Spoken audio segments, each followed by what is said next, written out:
30 years ago, Robert Mason walked into a doctor's office and made a choice: a vasectomy. No more children. He already had 3. He was done. The procedure was successful. The follow-up confirmed it.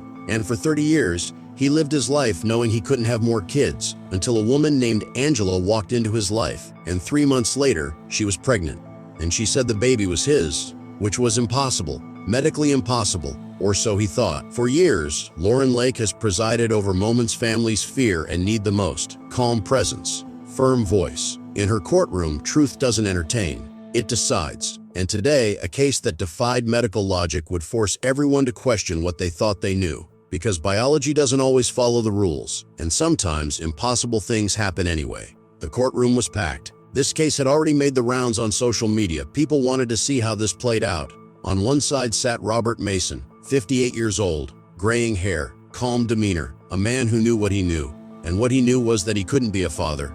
Not anymore. On the other side sat Angela Rivera, 32 years old, holding a 3-month-old baby. Her face was set, determined. She wasn't backing down. And between them, a medical record that said this shouldn't be possible. The judge looked at Robert. "Mr. Mason, you've come to this court to challenge the paternity of Angela Rivera's 3-month-old son, Jaden. Miss Rivera claims you are the biological father, but you say that's medically impossible. Can you explain why?" Robert's voice was steady. "Your Honor, I had a vasectomy 30 years ago. In 1994. I was 28. I already had 3 children. My wife and I decided we were done. So I had the procedure. It was successful. The follow-up test confirmed it. I've been sterile for 3 decades, and you're certain the procedure was successful?" "Yes, ma'am. I have medical records. Post-surgery tests. Everything confirmed that I could no longer father children." The judge turned to Angela. "Miss Rivera, you've heard what Mr. Mason just said. He claims he's been sterile for 30 years. Yet you say he's Jaden's father.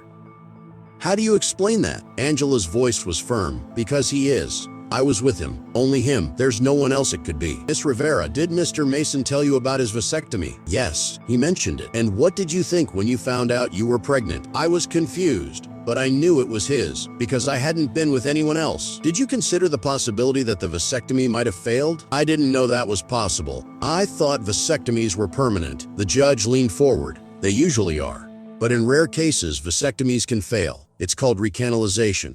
The vas deferens can reconnect spontaneously. It's extremely rare, but it happens." The courtroom murmured. Robert's face tightened. "Mr. Mason, were you aware that vasectomies could fail?" Robert hesitated. "I had heard it was possible, but after 30 years, that seemed impossible. Yet, here we are." "Yes, Your Honor, here we are." The judge turned back to Angela. "Miss Rivera, how long were you in a relationship with Mr. Mason?" "About 4 months."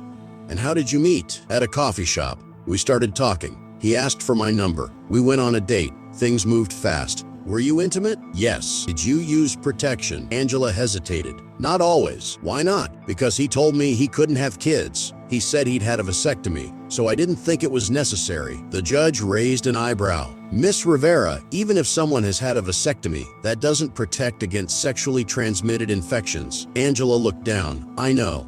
I wasn't thinking clearly." "Mr. Mason, you told Miss Rivera you'd had a vasectomy. Did you think that meant you couldn't get her pregnant?" "Yes, I believed that completely." "So when she told you she was pregnant, what was your reaction?" Robert's jaw tightened. "I told her it wasn't mine. I told her it couldn't be mine. And I told her she needed to figure out who the real father was." "How did she respond?" "She got angry. Said I was the only one. Said I was abandoning her." "Are you abandoning her?" "I'm not abandoning anyone, Your Honor. I'm just being realistic. I can't be the father. Medically, I can't be." Angela spoke up. "But you are. I know you are." Robert turned to her. "Angela, I had a vasectomy 30 years ago." 30 years? That doesn't just reverse itself. "But it can," Angela said. "The judge just said it can, in rare cases." "But it can." The judge raised a hand. "Mr. Mason, Miss Rivera is correct. Vasectomies can fail. It's rare, but it's documented. Have you had your fertility tested recently?" Robert blinked. "No. Why would I? I had the vasectomy because if you've been sexually active without protection, assuming you're sterile, you should have confirmed that." Robert went quiet. The judge continued. "Mr. Mason, when was your last fertility test?" "Right after the vasectomy. In 1994. And you've never been tested since?" "No." So for 30 years, you've assumed you were sterile based on a test from 3 decades ago. Robert shifted. Yes. The judge looked at him carefully. Mr. Mason, I'm not here to judge your choices, but I need you to understand something. Medical conditions change. Bodies change. And assumptions can be dangerous. Robert didn't respond. The judge turned to Angela. Miss Rivera, you said you were only intimate with Mr. Mason, but I need to ask directly. Is there any possibility that someone else could be Jaden's father? No, none. You're certain? I'm certain. Because if you're wrong, this court needs to know. I'm not wrong, Your Honor. Robert is Jaden's father. I know it. The judge picked up a folder. We ordered a fertility test for Mr. Mason as part of this case. The results came back yesterday. She opened the folder. Mr. Mason, according to this test, you currently have a sperm count of 15 million per milliliter. That's below average, but it's enough to father a child. The courtroom erupted. People gasped, whispered. Robert's face went white. What? He said quietly. Your vasectomy failed, Mr. Mason. At some point in the last 30 years, your vas deferens reconnected. You are no longer sterile. Robert stared at the judge. That's not possible. It's rare, but it's possible. And in your case, it happened. Robert put his head in his hands. Oh my God. Angela was crying now, quietly, relief washing over her. The judge gave Robert a moment. Then, Mr. Mason, I know this is shocking, but we still need to determine paternity. Just because you can father a child doesn't mean you fathered this child. So we conducted a DNA test on you and Jaden. Robert looked up. His eyes were red. Okay. The judge picked up the envelope. In the matter of Jaden Rivera regarding paternity, she paused, opened it, read it, then looked at Robert. Mr. Mason, according to these DNA results, you are the biological father of Jaden Rivera. Angela broke down. Full sobs, she held Jaden closer. Robert sat perfectly still, staring at nothing, processing. The judge spoke gently. Mr. Mason, you have a 3-month-old son. How are you feeling? Robert's voice was barely there. I don't know. I'm 58 years old. My youngest child is 32. I was done raising kids, and now, he stopped. Now I have a baby. Do you want to be in his life? Robert looked at Jaden. The baby was sleeping in Angela's arms, oblivious to everything happening around him. I don't know how to answer that. You don't have to answer right now, but you will have to answer eventually, because that child deserves to know his father. Angela spoke through tears. I told you he was yours. Robert turned to her. You were right, and I'm sorry. I'm sorry I didn't believe you. I'm sorry I made you go through this. You called me a liar. I know. You said I was trying to trap you. I know, and I was wrong. The judge leaned forward. Mr. Mason, Miss Rivera came to you pregnant, scared, and alone, and you rejected her. Because you believed science. I understand that. But you also didn't verify that science. You made assumptions. And those assumptions hurt someone. Robert nodded. I understand. So what happens now? Robert looked at Angela, then at Jaden. I need time. I need to process this. But I'm not walking away. What does that mean? It means I'll take responsibility. Financially, legally, I'll be there. But I need time to figure out what that looks like. Angela wiped her eyes. That's all I wanted. Just for you to acknowledge him. The judge spoke to both of them. This is going to be complicated. Mr. Mason, you're 58. Miss Rivera, you're 32. That's a significant age gap. You're at very different stages of life, and you're going to have to figure out how to co-parent a child when you barely know each other. Robert nodded. Angela nodded. I strongly recommend counseling for both of you and legal mediation to establish custody and support. Yes, Your Honor, Angela said. Robert just nodded. Mr. Mason, one more thing. You have 3 adult children. Have you told them about Jaden? Robert closed his eyes. No, not yet. They're going to need to know. This is their half-brother. I know, I don't know how to tell them. You tell them the truth. You had a vasectomy that failed. You fathered a child. And now they have a baby brother. It's not going to be easy, but it's necessary. Robert's voice was strained. They're going to think I'm insane. They're going to ask how I didn't know, how I didn't get tested. And you'll tell them you made a mistake, that you assumed something you shouldn't have assumed. Robert put his face in his hands again. The judge looked at Angela. Miss Rivera, you're about to enter a very complicated situation. Mr. Mason's family doesn't know about you.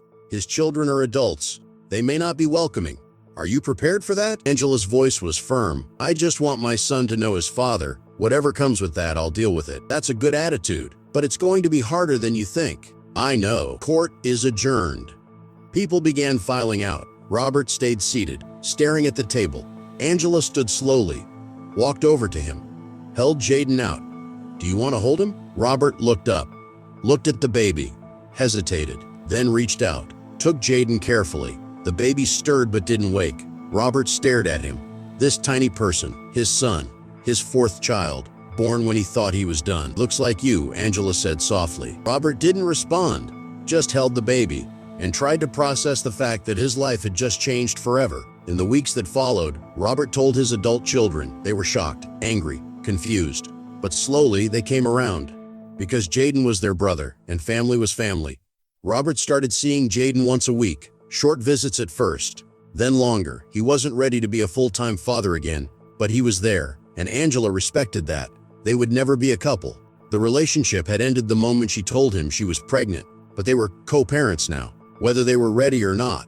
Robert also went back to his doctor, got a full fertility workup, learned that his recanalization had likely happened years ago. Maybe a decade, maybe more. He'd been walking around capable of fathering children, with no idea. It was a wake-up call. About assumptions, about certainty, about the things we think we know that turn out to be wrong. For years, Lauren Lake has presided over moments families fear and need the most. But some cases challenge everything we think we understand. A man who believed he was sterile for 30 years. A woman who knew the truth but couldn't prove it. And a baby who existed despite medical impossibility. Science failed. But life found a way.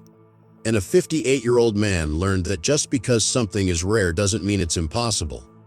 And sometimes, the thing you're most certain about is the thing you're most wrong about.